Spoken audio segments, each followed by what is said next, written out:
नमस्कार, मैं जितेंद्र चतुर्वेदी। पहले तो आपसे आग्रह रहेगा कि अगर मतांतर से नहीं जुड़े हैं तो जुड़िए, वीडियो को लाइक कीजिए और साझा करना मत भूलिए।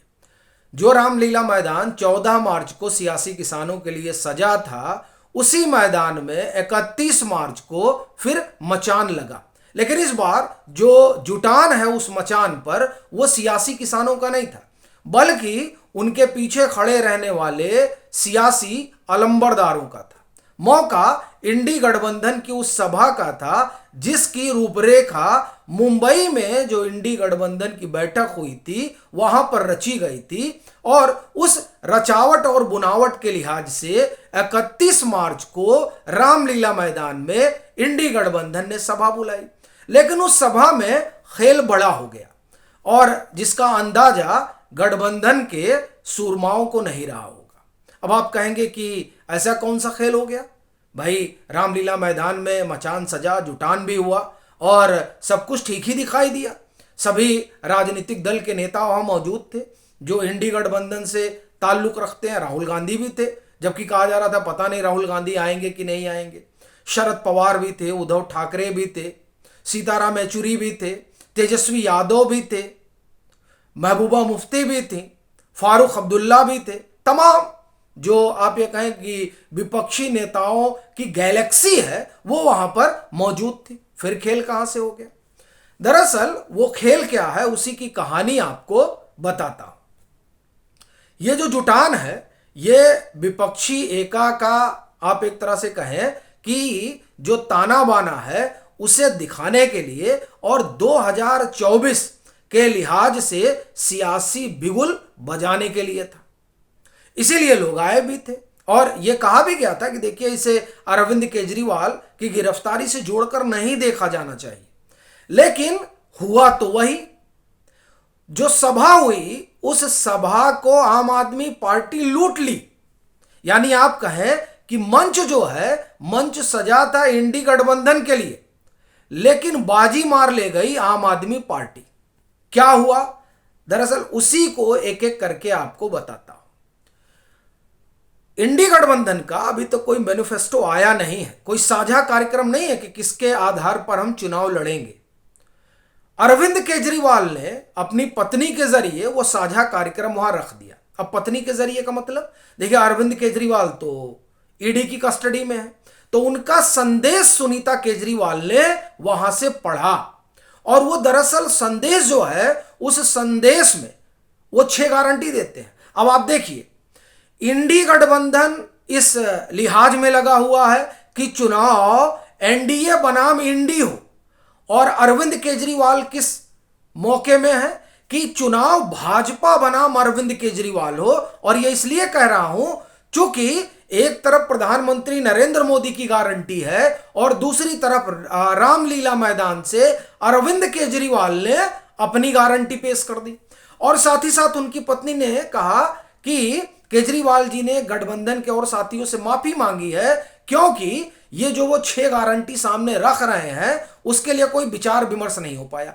फिर वो आगे कहते हैं कि विचार विमर्श मुमकिन भी नहीं था क्योंकि अरविंद केजरीवाल जेल में थे या जेल में है। इस तरह से अरविंद केजरीवाल ने जो आप एक कहें कि नरेंद्र मोदी के बनाम हूं, तो उसका जवाब अरविंद केजरीवाल ने अपनी इस 6 गारंटी से दे दिया कि अरविंद केजरीवाल जो है वो वही हूं है जो पूछा जा रहा है कि नरेंद्र मोदी के खिलाफ कौन, तो नरेंद्र मोदी के खिलाफ अरविंद केजरीवाल।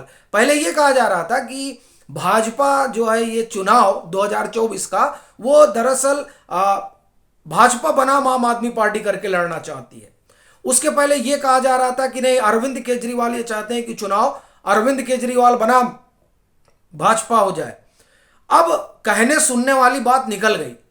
इसलिए कह रहा हूं क्योंकि इंडी गठबंधन के उस मंच से, उस रामलीला मैदान से अरविंद केजरीवाल ने एक बात तो स्पष्ट कर दिया कि नरेंद्र मोदी की गारंटी के बरक्स अगर कोई गारंटी है तो अरविंद केजरीवाल की है।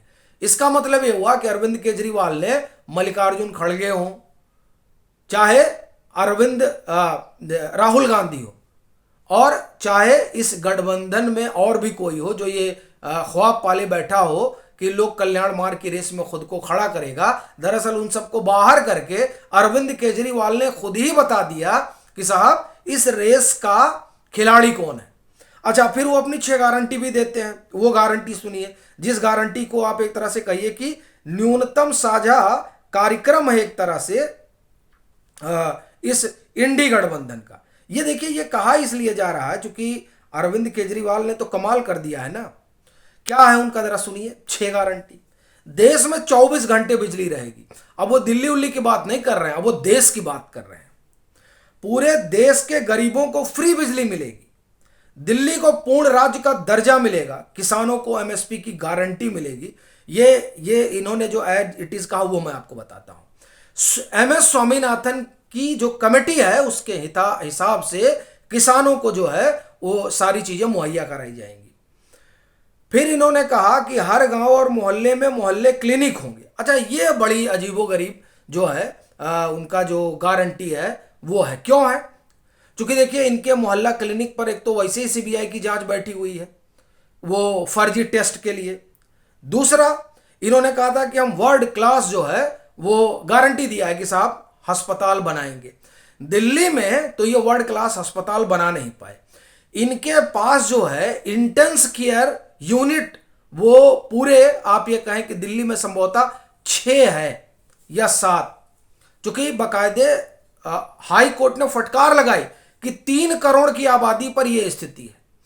और आलम यह है वहां की स्वास्थ्य व्यवस्था का कि मोहल्ला क्लिनिक हो या मोहल्ला क्लिनिक के इतर जो जिसे कहा जाता है ना कि अत्याधुनिक सुविधा से युक्त अस्पताल, उन सब की हालत जो है दिल्ली सरकार जो दावा करती है बहुत ठीक नहीं है, क्योंकि वहां पर एडवांस जो है व्यवस्थाएं ही नहीं है। और ये मैं नहीं कह रहा हूं, ये हाई कोर्ट ने अभी ये 2023 की बात है, 23 के अंतिम महीनों में खूब फटकार लगाई थी अरविंद केजरीवाल सरकार को। तो जो सरकार दिल्ली में व्यवस्था नहीं कर पाई वो बहरहाल देश भर में गारंटी दे रही है। फिर इन्होंने कहा कि हर गांव और मोहल्ले में सरकारी स्कूल होंगे। खैर, सरकारी स्कूलों की क्या कहानी है दिल्ली में वो भी बताने की जरूरत नहीं है कि क्लासरूम के नाम पर क्या क्या हो गया। और आप कहिए कि मोटे तौर पर बताया जाता है कि तकरीबन 1,500 करोड़ रुपए को वो भी घपला घोटाला है, उस पर भी विजिलेंस की रिपोर्ट है, सीबीसी की भी रिपोर्ट है। खैर, ये एक बात है ही है, लेकिन कहना अपना यह है कि इस 6 गारंटी के जरिए अरविंद केजरीवाल ने यह तो बता दिया कि साहब अगुआ कौन है इस इंडी गठबंधन का। दूसरा, इसके जरिए अरविंद केजरीवाल ने यह भी बता दिया कि चेहरा कौन होगा, क्योंकि अरविंद केजरीवाल आम आदमी पार्टी का मैनिफेस्टो रख रहे हैं इंडी गठबंधन का बताकर, और साथ ही साथ वो ये भी कह रहे हैं कि देखिए जेल में मैं हूं तो ये जो दावेदारी है ना लोक कल्याण मार्ग वाली, ये मेरी ही है। ये जो सुनीता केजरीवाल का भाषण हुआ ना साहब, उस भाषण के जरिए ये बात अरविंद केजरीवाल ने स्थापित कर दी। और तीसरी चीज जो मंच वाली, देखिए मंच बना था इंडी के लिए और वो समर्पित हो गया अरविंद केजरीवाल की गिरफ्तारी पर होने वाली चर्चा के लिए। यानी वहां लोग जुटे, लेकिन वो कार्यक्रम जो है वो आम आदमी पार्टी का होकर रह गया। बाकी और भी कई चीजें बताई जा रही है, जैसे भीड़ को लेकर। हालांकि भीड़ को लेकर 2 तरह की चीजें कही जा रही है। पहला तो ये कि आम आदमी पार्टी ने पंजाब से लोग लेकर आए, फिर वहां 20,000 कुर्सियों की व्यवस्था हुई, जबकि रामलीला मैदान का स्ट्रेंथ जो है वो आप समझिए कि लाख लोग आ सकते हैं उसमें। रामलीला मैदान का ये स्ट्रेंथ है। और आप में से बहुत लोग रामलीला मैदान उस दरमियान में गए रहे होंगे जब अरविंद केजरीवाल अन्ना आंदोलन के सिपाही बनकर अनशन पर बैठे हुए थे, तो इसलिए आप लोगों को तो अंदाजा भी होगा। तो कहा जा रहा है कि ज्यादा भीड़ थी नहीं, लेकिन उसमें कुछ और लोगों का भी कहना है कि दरअसल मसला यह है कि भीड़ आने से रोका भी जा रहा है, यह भी बात बताई जा रही है। अब दोनों में से जो भी हो, हम उस विवाद में नहीं जाएंगे। अपना कहना यह है कि असल में उस रामलीला मैदान से अरविंद केजरीवाल ने प्रधानमंत्री पद के लिए इंडी गठबंधन की तरफ से अपनी दावेदारी ठोक दी है। अब ऐसी स्थिति में कांग्रेस क्या करेगी और सहयोगी दल क्या करेंगे जो ये कह रहे थे कि नहीं गठबंधन तो बन रहा है, आकार में आ रहा है, अब हम लोग चुनाव के बाद तय करेंगे। अरविंद केजरीवाल ने बात का कुछ छोड़ा ही नहीं और अपनी पत्नी के जरिए, या आप कहें कि उनकी पत्नी ने जो अरविंद केजरीवाल का भाषण पढ़ा, उस भाषण के जरिए केजरीवाल ने स्पष्ट कर दिया कि चेहरा कौन होगा। और रामलीला मैदान का वो जो मचान सजा था, उस मचान पर अरविंद केजरीवाल ही थे और कोई नहीं था। तो इससे भी स्पष्ट हो गया कि दरअसल जो कुछ रामलीला मैदान में हुआ उससे यह स्पष्ट हो गया कि इंडी गठबंधन और कांग्रेस के साथ आपने, या आप कहें कि अरविंद केजरीवाल ने खेल बड़ा कर दिया। बाकी आपकी अपनी क्या राय है जरूर साझा करें। मतांतर से नहीं जुड़े हैं तो जुड़ें, वीडियो को लाइक करें और खूब शेयर करें।